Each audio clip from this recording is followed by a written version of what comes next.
ወደድን። የዛሬ ፕሮግራማችን የሚሆነው ሞሪንጋ ወይንም ሽፈራው ስለተባለው ተክል እንዲሁም የሚሰጠውን የጤና ጥቅሞችን በተመለከተ ይሆናል ማለት ነው። ፕሮግራሙ እጅግ በጣም አስፈላጊና የጤና ጥቅሞችን በተመለከተ በመሆኑ ትማሩበታላችሁ፣ ታተርፉበትም አላችሁ። ይህን ፕሮግራም እስከ መጨረሻው ድረስ አብራችሁን እንድትከታተሉን ከወዲሁ ጋበዝናችሁ። አብራችሁን ሁኑ።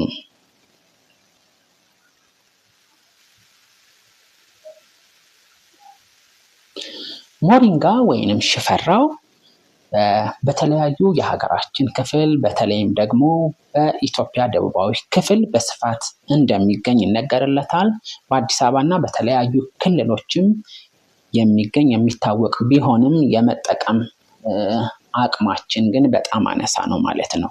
ሞሪንጋ በውስጡ የተለያዩ ቫይታሚኖች፣ ማዕድናት እንዲሁም አንቲኦክሲዳንቶችን የያዘ ወይም የበለጸገ ታምራዊ እጽዋት በመሆኑ የተለያዩ የጤና ጥቅሞችም እንዳሉት ይነገርለታል። ከነዚህም ውስጥ ደግሞ የደም ስኳርን መጠን በመቀነስ የልብ ጤናን በመደገፍ ወይም በማከም ይጠብቃል ማለት ነው። እብጠትን ወይም ኢንፍላሜሽንን በመቀነስ ደግሞ የአንጎል ተግባርን ያሻሽላል።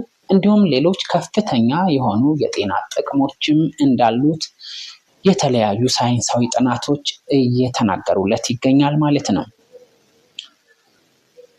እንግዲህ ስለ ሞሪንጋ ቅጠል ይሄንን ካልኳችሁ ዛሬ የተዘጋጀንበት ምንድነው በዋናነት ስለሚሰጠው 10 የሞሪንጋ ጥቅሞችን ለማየት ነው የምንሄደው። የመጀመሪያው ሞሪንጋ የሚሰጠው የጤና ጥቅም የበሽታ መከላከያን እንግዲህ ያበረታታል ይለናል። የሞሪንጋ ቅጠሎች በሽታን የመከላከል አቅም በማጎልበት በሚታወቁ የቫይታሚን ሲ እና ኢ የበለጸጉ በመሆኑ ቫይታሚን ሲ ደግሞ ኢንፌክሽኖችን ለመዋጋት ይረዳል ማለት ነው። ቫይታሚን ኤ እና ሲ እንዲሁም አንቲኦክሲዳንትንም ሆነው በማገልገላቸው ሌሎችንም ሴሎችን ከጉዳት ይከላከላሉ።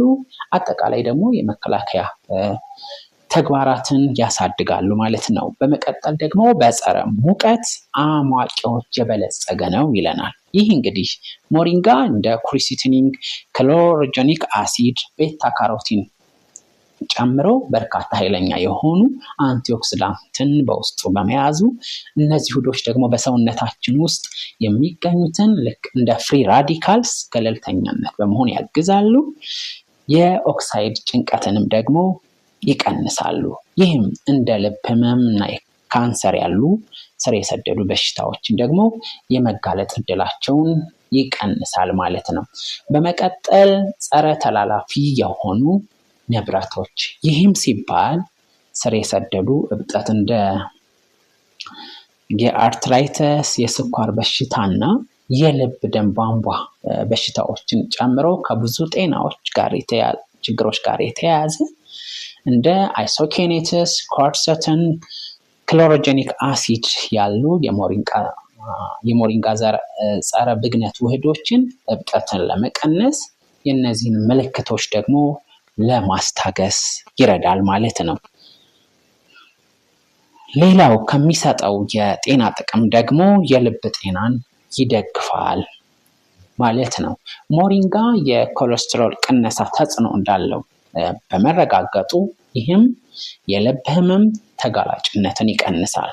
በውስጡ ከፍተኛ መጠን ያለው አንቲኦክሲዳንት በመኖሩ የልብና የደም ቧንቧዎችን ከኦክሳይድ ጉዳት በመጠበቅ የልብና የደም ህክምናችን አገልግሎት ይደግፋል ወይንም ያበረታታል ማለት ነው። እንዲሁም ደግሞ የደም ስኳር መጠንን ይቆጣጠራል። ብዙ ጥናቶች እንደሚያሳዩት ሞሪንጋ በደም ውስጥ የስኳር መጠንን በመቀነስ የስኳር ህመም ላለባቸው ሰዎች ጠቃሚ ያደርገዋል።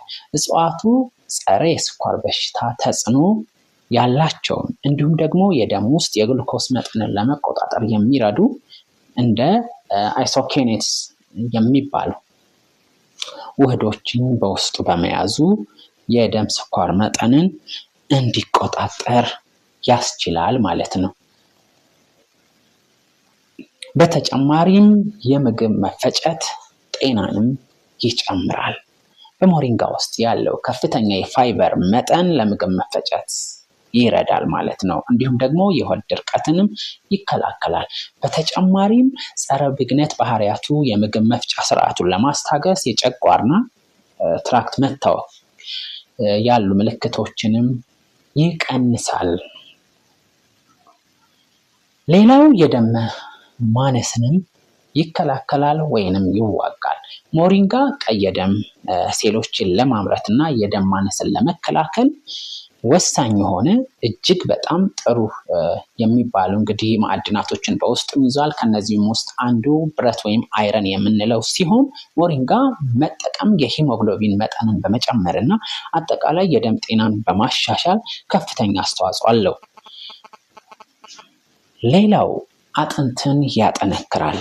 ሞሪንጋ በካልሲየም እና በፎስፈረስ የበለጸገ ሲሆን በሁለቱም ጠንካራ ጤናማ የሆነ አጥንትን ለመጠበቅ አስፈላጊ እንደሆኑ ይታወቃል። ሞሪንጋን አዘውትሮ መጠቀም ደግሞ ከአጥንት ጋር የተያያዙ እንደ ኦስቲዮፖሮሲስ ያሉ በሽታዎችን ለመከላከልም ይረዳል ማለት ነው።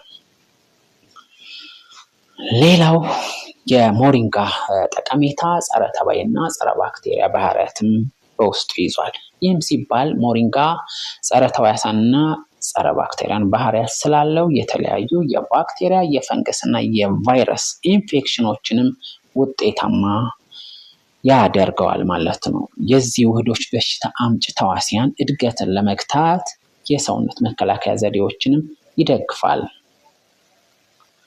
በመጨረሻ ወይም 10ኛ የምንለው የሞሪንጋ ጠቀሜታ የአእምሮ ጤናንም ይጨምራል ይላል። ሞሪንጋ የአንጎል ጤናን፣ የእውቀት ወይም የኮግኒቲቭ ተግባርን በመደገፍ የነርቭ መከላከያ ንጥረ ነገሮችን በውስጡ ይዟል ማለት ነው። ከፍተኛ አንቲኦክሲዳንት ያለው ይዘት ስለሆነ የአንጎል ሴሎችን ከኦክሳይድም ጭንቀት ለመጠበቅ ይረዳናል። ይህም እንደ አልዛይመርስ ያሉ ኒውሮዲጀነሬቲቭ የሚባሉ በሽታዎችንም ያስከትላል ማለት ነው። እንግዲህ የዛሬውን የ10 የሞሪንጋ ጠቀሜታዎች እና ስለ ሞሪንጋ ምንነት ያሳየናችሁ መልከታ ይህ ሲሆን ሞሪንጋስ በውስጡ የሚታወቁ በተለያዩ ኬሚስቶች የተሰሩ ይዘቶችስ ምን ምን እንደሆኑ ቢገለጽ ለምትሉን ደግሞ ሞሪንጋ እንግዲህ በውስጡ የተለያዩ ፕሮቲን፣ ካርቦሃይድሬት፣ ቫይታሚን ሲ እና ኢ እንዲሁም ማዕድናትም ካልሲየም፣ ማግኒዚየም፣ ፎስፈረስ በውስጡ እንደያዘ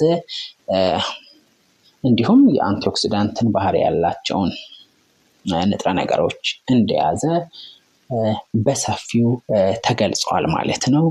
ውድ ተመልካቾቻችን የዛሬው የሞሪንጋ ዋና ዋና የሆኑ 10 ጠቀሜታዎችን ምን እንደሚመስሉ በዚህ ፕሮግራማችን የተመለከትነው ይሆናል ማለት ነው።